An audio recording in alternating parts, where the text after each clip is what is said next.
বেকারদের কাজ ফসলের লাভজনক দামের নিশ্চয়তা আইন, শ্রম কোড ও স্মার্ট মিটার সহ বিদ্যুৎ বিল বাতিল, নিউ এডুকেশন পলিসি বাতিল, রেগার কাজ চাই, এই সকল বেশ কিছু দাবি দাওয়া নিয়ে মেদিনীপুর জেলার 3টি জায়গায় আইন অমান্যের ডাক দিয়েছিল বামেদের সংযুক্ত কিষাণ মোর্চা, কেন্দ্রীয় ট্রেড ইউনিয়ন এবং ফেডারেশন সমূহ। দফায় দফায় এই আইন অমান্যের সঙ্গে জেলা শাসকের অফিস ঘেরাও হয়। এই আইন অমান্যে উত্তপ্ত হয়ে উঠল মেদিনীপুরের জেলা শাসক অফিস চত্বর। মূলত এই দিন সংগঠনের নেতৃত্ব ও কর্মীদের সঙ্গে বামেদের পড়ুয়ারা এই আইন অমান্যে অংশ নেয়। জেলা কালেক্টরেটে পুলিশের প্রহরায় তারা আইন অমান্য করতে গিয়ে পুলিশের সঙ্গে এক প্রস্ত হাতাহাতি এবং ধস্তাধস্তি হয়। সেই ঘটনায় বামেদের 4 পড়ুয়া অল্প বিস্তর আহত হয়েছে বলেও সূত্রের খবর।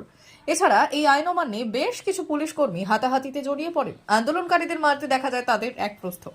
শেষ পর্যন্ত আইন অমান্য শেষ হয়। যদিও পুলিশের এই লাঠি চালানোর প্রতিবাদে রাস্তায় বসে বিক্ষোভ দেখাতে থাকেন এই ইউনিয়নের এবং ফেডারেশনের সঙ্গে সংযুক্ত কিষাণ মোর্চার সদস্যরা।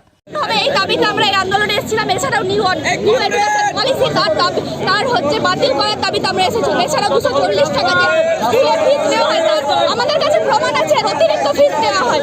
এই দাবিগুলোকে সামনে রেখে আমাদের ডি অফিসে এসেছিলাম অভিযানে, কিন্তু পুলিশ আমাদের সাথে যেসব অকথ্য আচরণ করেছে, অকথ্য আচরণ আমাদের সঙ্গে আমাদের ছাত্রী কমরেডদের সঙ্গে করেছে, সেগুলো একদম নিন্দনীয়। আমাদের জামা টেনে ছিঁড়ে দেওয়ার চেষ্টা করছে। এটা কি সন্ত্রাসকারী পেয়েছে নাকি তারা?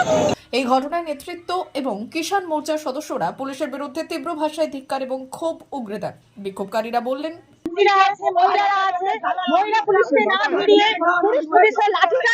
মহিলাদের ওপর এই ধরনের বর্বরচিত আক্রমণ ওনারা অলরেডি করে এসেছেন এবং তার সাক্ষী সারা বাংলা সন্দেশখালীতে যেটা হয়েছে তার বিরুদ্ধে আমাদের আজকে এই অভিযান। কিন্তু পুলিশের বর্বরচিত আক্রমণের বিরুদ্ধে আবার আমরা দাবি জানাচ্ছি এবং আমাদের এই লড়াই, লাল ঝান্ডার লড়াই, মানুষের উপর অত্যাচার আক্রমণের বিরুদ্ধে, সন্দেশখালীর উপর অত্যাচার আক্রমণের বিরুদ্ধে চলছে।